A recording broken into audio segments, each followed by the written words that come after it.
The biggest mistakes that we find when you step into an account, a Klaviyo account, is they typically are missing something on the customer journey and the pre-purchase phase. So everything going from the site abandonment, browse abandonment, abandoned cart, and abandoned checkout, which are fundamental automations and crucial for the revenue of a brand because they can constitute 15 to 20% of the monthly revenue. Most of the times, something is missing there, like the abandoned cart, that typically is mistaken by the abandoned checkout, so they either have one or the other, as well as the site abandonment, which is super overlooked most of the times, and it has the biggest audience possible. So even if whether they are brands doing 50K a month or 500K or 5 million, it's not so uncommon that they miss something in this pre-purchase part of their customer journey.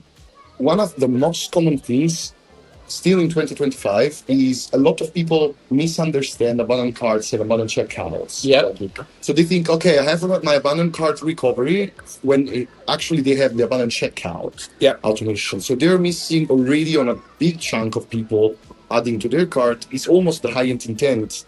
The highest intent compared to... So I think so. I mean, the misnomer actually starts because in the standard Klaviyo flow templates, it's called abandoned cart, even though it's triggered by the abandoned checkout. I think originally there was no added cart trigger in Klaviyo by default. They did add that last year. It doesn't perform as well as the latest trigger, but at least it's a standard thing. But I think it's a legacy problem where a lot of people now just think, oh yeah, I added the abandoned cart flow. Yeah, good. Most of the times they don't even have like the notion of what is the cart and what is the checkout. If you speak to a CMO, typically you also have to distinguish between if you speak to a CMO or if you speak directly with the founder. Yeah. Because typically the CMO, because he's in the marketing field and is super focused on that specific area, they know the KPIs and they are a bit more clear about the objective. Yeah. Sometimes, some other times, the owners, the founders of a brand, they have the vision, they are the entrepreneurs. So, of course, they have to manage multiple things, they wear multiple hats, and they cannot be expert at everything. Yeah.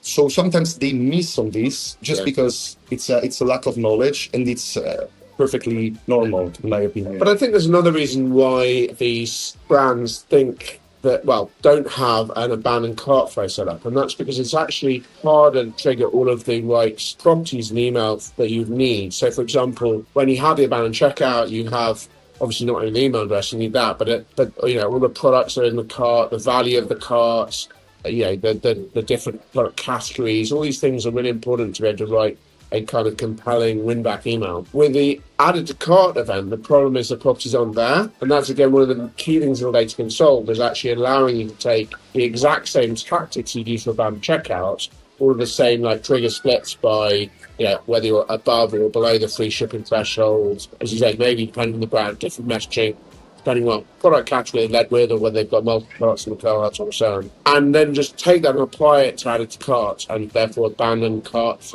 flows. And that's important because you're getting a way bigger audience for abandoned cart, so you can take the same flow that does convert people, but just suddenly you can 2x that by selling to more people.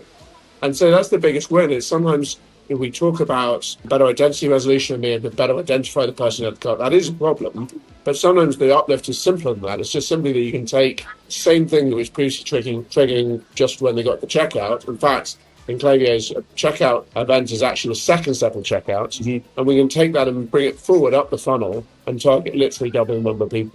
If you don't have anything at all, we start by leveraging the same structure if it's performing already. We leverage the same structure for the abandoned checkout and we create it for the abandoned cart just to cover that first step in the first place. Then over time, one thing that you can do is, because those flows work kind of the same way, and I mean, people from abandoned checkout, it's the highest intent possible, but we are kind of there with the abandoned cart. You can test strategies on the abandoned cart because you can A/B test faster because you have way more numbers in a shorter amount of time. So you can test new strategies, you can test new angle against what's already working in case you want to optimize or in case you want to opt for a different strategy. Yeah. So whether it's a threshold for the free shipping, or you want to bring people to the AOV, to the desired A or B, and you want to leverage different angles, different points of view, or even just different reviews for different objection handling,